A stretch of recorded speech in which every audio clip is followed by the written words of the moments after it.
ufanelwe ukubongwa, siyakudumisa, ufanelwe ukubongwa,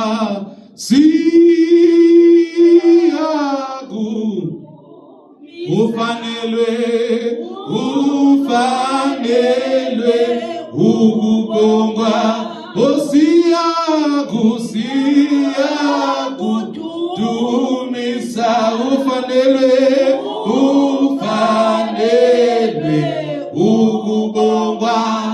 Hallelujah bazalwane, ngicela isondele sivale itulo. Worship team ngicela ihlale endaweni yayo. Worship team ngicela worship team ihlale yakwazi ukuthi ihlale khona. Hayi inkonzo lena ephelele. Ngicela worship team ihlale endaweni yayo please. Ngiyacela. Worship team ihlale yakwazi ihlale khona. Worship team. Ngicela sivale ikhala sisiphambili, sivale ikhala egameni lika Jesu Kristu. Lesivale ikhala. Angazi singabe laba abafundi laba esikoleni bebahlala emuva. Bad habit. Hlala emuva ufuna ukuganga, ufuna ukulose ifocus, ufuna ungabonakala. Come forward. Sihlale phansi egameni lika Jesu Kristu. Lo mfundi lo hlala emuva. Ufuna ukwenzani uhlala emuva? Ufuna ukwenzani? Don't be that guy. Don't be lo mfundi lo. Amen. Abantu abalangazela ulwazi bahlala phambili. Mkhoba nayifunda esikoleni nizalana senkonzweni, you realize sayifunda esikoleni nasenkonzweni sifika nayo. Unfortunately into efunde ekhaya nasenkonzweni ufika nayo. Yabo uma discipline uyaze ekhaya nasenkonzweni uzoba nenkinga masithola discipline enkonzweni. Because uqale ekhaya, uqale esikoleni. Uthisha bangakufakazela ingane engakhuza ekhaya angeke bayenze lutho esikoleni. Hard to ukuthi sizakale leyo ngane njalo. Amen. God help us. Qala sivale ikhala nje sishayile ukuthi ufika apha endaweni uvale isikhala. Uye phambili ungayi emuva. Amen. La uyakhona emuva kuphela umcimbi nobumnandike la kunabantu ke abahlukane ama-qualification mhlawumbe ngama-ranks qualification. Then ngihlala emuva ke lapho ke. Bese kuba umuntu ke omeme abantu ke akususe emuva kulethe phambili. Bathi nje lisho ngani iBhayibheli iphose iBhayibheli ngisho angisuse ekhanda lami. Babuye emcimbini sit at the back manje kuba i-host. Yabo nothi uhlale phambili ngeke kumele usumqale. Yabo iBhayibheli nje asilo iBhayibheli. Amen. Anafuna magama Jesu. Magama Jesu uthola iBhayibheli libhalwe ngokubovu. Ufuna amagama nje akhuluma uJesu kuphela nje. Uyothola izinto ezikanje. Amen. Ngiyabingelela egameni lika Jesu Kristu. Amen. Ngiyabingelela bonke abazalwane, ngibingelela bonke benimfundisi uMncwabe, ngibingelela bonke ogogo phakathi kwethu, omama, obaba, insizwa, intombi, abantu abasha. Amen. Hallelujah. Sisenkonzweni ngolesine yokufundisa. Akubele ngabe yimikhiqizo repeat bathike. Umuntu behleliwe ke ube nenkinga wacela ukuthi ngithathe over. Amen. Ngishilo uma ngithatha over ukuthi ngizowenzani. Amen. Uthi ngiyafundisa. Amen. Because ziyapusha. Amen. All right. Ready? Are we ready? Sisenkonzweni. Bazalwane kuhle. I need ngidinga ukuthi sibe nomqondo othize yazo. Ngidinga ukuthi sibe nani? Iqiniso lithi nginikhomba Jesu. But let Jesu nizomudla, nizomazi, nizomgwenya. Uzoba nosibiya phakathi. Because yimi emalosweni. Uzoba ne-DNA kaSibiya somehow. Uyayibona into le. Njengoba babuka abafundi baJesu bathi laba babona ngendlela abakhuluma ngayo ebenza labo they have been no Jesu. Babe no Jesu. So ngikhomba Jesu. Angiyena uJesu, ngikhomba Jesu, nginifundisa ngoJesu. Ngifuna nifane njengoKristu. But into uKristu beni uzoba nosibiya kancane phakathi. You understand? So lokuncane kosibiya ke emele kubambeke. The little of me ezotheleleka kini ngiyathanda ezisuleleka kini ngiyathanda engesibalekele. Uthi kuPaul, follow me as I follow Christ. Landelani mina ngisalandela uKristu. Uma ngisalandela uKristu ngasangilandeli. You understand? Not that uthi lokho nikubona kimi kuphelele kuKristu. Nani ningadlula. You understand? Nawe abantu ozobafundisa bafundi ngaphansi kwakho abazoletha ngoKristu ubalandelele, they will have i-DNA yakho. Masibona umuntu basibazi kahle lithi oh I don't know ufanele sokamncwabe lo. Ukhuluma sokamncwabe lona ukhulekisa sokamncwabe lo. No. Lona ngathi akamazana yayibona into enjalo.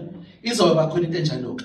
Sisalapho na ngisathi DNA kaSibiya. Amen. Thanda nokufunda. Amen. Ukudansa izinto esizenzayo lezo nani but akusizi ekukhuleni kwethu kuKristu. They are not things esingathi kumqoka lokho ngaphandle kwakho angeke uye ndawo. You understand? Akufollow izinto enjalo. So lokho esibenza manje ngathi kuyabhora. Lezi zinto ngathi ziyabhora empilweni nomKristu izona ezakhayo ke. Lengathi ziyabhora. Lezi inyama yakhe ingayifuni. Funda, ukukhuleka, ukufasta, ukudumisa. Uyabona into lezo. Ngisho udumisa ngempela ke le ingavumi ke hayi lokho hamba kahle. Hayi le yokucula hamba kahle. Ngisho indumiso le kubheda. Le ndumiso lena ethi nikela ngento lakhe ezele yodwa. Abraham into lakhe ezele yodwa uyonikela ngayo. Le ndumiso ethi ukuza Abraham uthi uyowenzani athi ngisayodumisa leyo. Le ndumiso ka David ushede uqeda ukushonela ingane adumise. Uyayibona ukuthi edumiso le ngeke khona insimbi leyo. Nahambi kahle leyo. Ayikho mnandi leyo. You understand? So ngifuna nikujwayele lokho kunzima, ngifuna nipheke lokho kunzima. Khona lokho kulula ungenamsebenzi uma nikwenza nakhona kusegcina sekunoKristu phakathi. Uyayibona into leyo. So ngizofuna nibambe le DNA le, nibambe leyo. Nibambe lo fuzo lolo nilibambe. Lokho abantu bangakufuni, abantu bakufuna insuku zokugcina. Nigxile kuke impela yakhe. Kuzokwenza ukuthi ukukhule ujule impande zakho zijule eKristu. Yezwakala? Are we okay? Amen. Sometimes we don't sing sometimes, but nibe disciplined. Nibe disciplined. Nihluke, nibe trained. Nibe abazalwane bakhe abafundi. Asakhi hey. Yeah. All right. Where are we? Sikhona nini Sunday? Tuesday. Sikhona nizolo.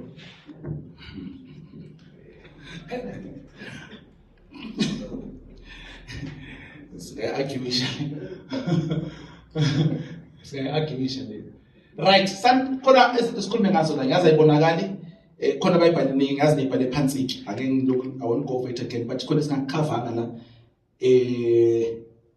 kuningi sichazile ama terms lawo ngithi are basic kumele ngabe siyawazi sonke. Amen. Right, recap ngoba besikhona okade bekhona ngesonto phambi sizandla hayi ngoba nginazi hayi ngoba nginazi again. I don't know. Thank you. Hey. Thank you. Right. Ave. Repentance. Quickly, please explain. Repentance. Yini repentance? Ukuphenduka ngesizulu. Yini repentance? Phenduka. Quickly. Ukuquka. Quickly. Wangcorrecta la. And then take a minute. Let's go. Akunankinga. Repentance. Lokho ukukhumbula. Let's go. Let's go. Ukuphenduka kanjani? Uphenduka la uphenduka yini ophenduka kuyo? Kuphi? Na into futhi mangithi phinda akusho ukuthi wrong. Unofuna ukuphendula ngokuyithemba. Uma ngithi ini? Angisho ukuthi wrong. Niyifunde leyo nto leyo futhi. Qhubeka. Ezinhle, izinto zenza ukuthi laphenduka kuzo. Ezimbi izona. All right, okay, I'll take it. All right, okay. Eduze kwakho la or pick a friend ebekhona avele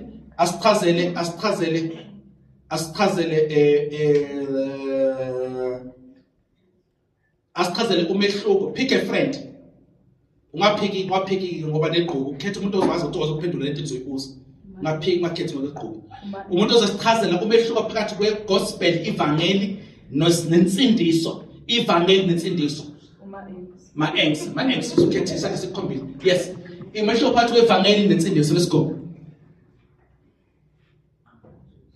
Jesus. Okay, it's a good place to start. Maqala ngaye. Just ukhona la kokubili. Okay, we'll take it, right? Come on. Lokho khumbulayo, lokho angifuni answer, ngifuna lokho khumbulayo. I need to know ukuthi i-retention level yenu ithini, yini ngozibamba kangakanani. Lokho khumbulayo.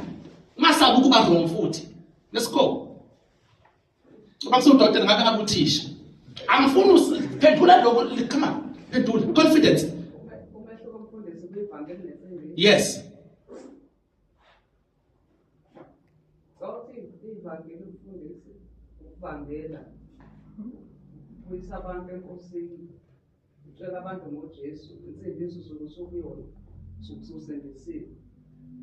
Okay. So, question mark ibambe lapha. Mvuyo bungekho ngesonto. Bungekho. Babuhlanga lobukhona so mbambele. Mehluko phakathi kwevangeli. Evangeli ufundisa umsebenzi ophelele uKristu asendela wona ngokuza impilo ayiphila nokufa nokuvuka kwakhe. Kuphelele ivangeli. Sindiso.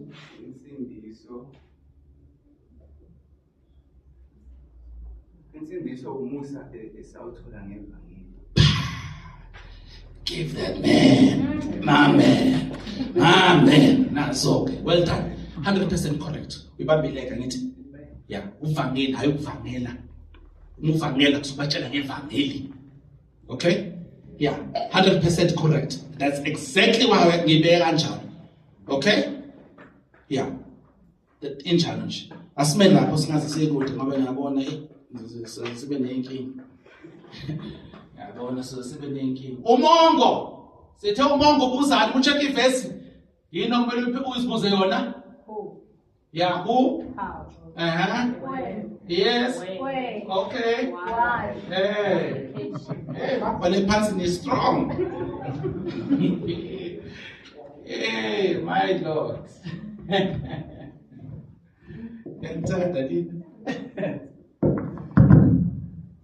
All right. Le nto engizoyichaza namhlanje ibalulekile.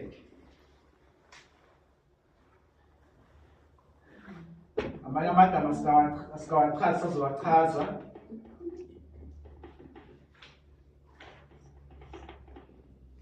Okay. So, umongo, context. Bani ukhulumayo? Khuluma nobani? Uthini? Uthi kwenziwe njani lokho akushoyo? Kwenziwe kuphi? Kwenziwe ubani? Uyishone why asho into ayishoyo. Okay? And le verse liya apply kanjani kimi ngesikhathi engiphila kuso ngaphansi kwesivumelwano esisha. Are we together? Nikhona. Amen. Mele noma mfundisi. Ngaze ngishaye ekhaya. Ngibingelela abamfundisi la. GBV is real. All right. Okay, sakhuluma ngensindiso, sikutsindiso. Lokho engizochaza namhlanje, if unga-understand, izokudida insindiso. Izokudida. I'm going to use a few examples ukuchaza lento ufuna ukuyichaza. Then ke and then umfuna bebe lapha uzoyibona. Ngoba unga-understand lokho ngoba ngathi ukhona amavesi aphikisanayo. Kanti abaphikisani. It's ngeke ngokuthi awu understand into engizoyichaza namhlanje. So pay attention. Right ke. Insindiso ke we can divide it into two. Khona insindiso ebiza nge-legal. Ngikade sanda sami engathi esibiza nge-legal salvation. Bese khona into ebizwa nge-vital salvation. Nikhona. Okay?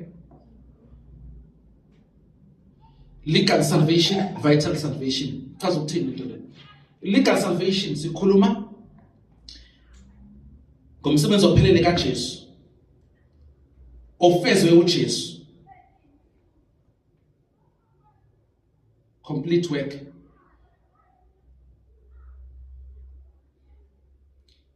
Of Jesus Christ.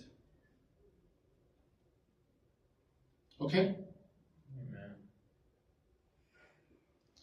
Bese vital salvation. Legal chaza ukuthi lisemthethweni. Okay? Lisemthethweni. Okay? And then vital salvation sikhuluma ngaloko ngokufezeka kwaloko lisemthethweni empilweni yakho. Amen. ngokufezeka, so fulfillment,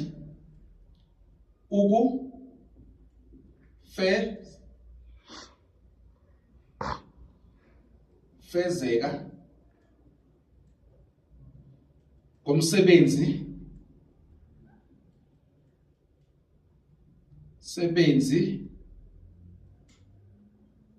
wevangeli, complete work okwenza uJesu chaza uphumlane, ukufika kwakhe, ukuphila kwakhe, ukubethelwa kwakhe, ukufa kwakhe, ungcwatshwa kwakhe, ukuvuka kwakhe, complete work of Jesus Christ.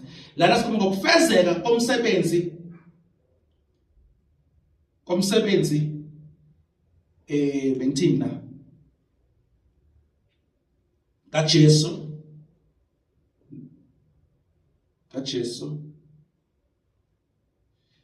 empilweni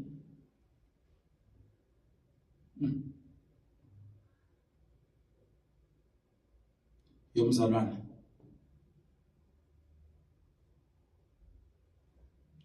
Base Philippi chapter 1 verse Base Philippi chapter 2 verse 12.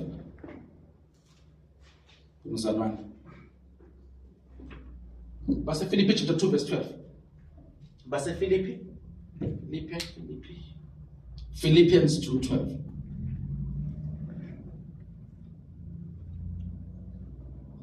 Khona sifike verse 12. yebo. Ngakho-ke bathandekayo bami. Iphi microphone, please use microphone. Ngakho-ke bathandekayo bami, njengalokhu nalalela ngezikhathi zonke. Nalela isikhathi sonke Paul ubhalela ibandla, ubhalela abantu akaseka abavakashela, abavangela. Qhubeka. Hayi nje uma ngikhona. Hayi nje mangikhona, nalela isikhathi sonke, hayi nje mangikhona. Noma ngingekho phambili niyalalela. Qhubeka. Kodwa ikakhulu manje njengokuba ngingekho. Aha. Fezani ukusindiswa kwenu. Fezani ini? Ukusindiswa kwenu. Fezani ini? Ukusindiswa. Ukwamukela ukusindiswa. Ulikholiwe ivangeli. Walikhola ivangeli washinezela lona walikhola. Wakhola ngenhliziyo, wavuma ngomlomo, wasindiswa. Na uthi fezani insindiso yenu. So umzalwane kumele afeze insindiso. Ngesingisi lithi work out your own salvation with fear and trembling. Fezani insindiso yenu kanjani? Fezani insindiso kanjani? Ufuna igcineni. Fezani insindiso yenu. Fezani ukusindiswa kwenu ngokwesaba nangokuthuthumela. Ngokwesaba nangokuthuthumela, with fear and trembling. So you may face insindiso. Insindiso uyareceive ikusebenze ngaphakathi, but ayipheleli ngaphakathi, ithelo zayo kumele ibonakale ngaphandle. Amen. iBhayibheli ibiza ngezithelo zokulunga, fruits of righteousness. Ithelo zensindiso. Amen. So kubone bonakala agcina insindiso. It should not be a secret underground Christian. Yes or no? All right. So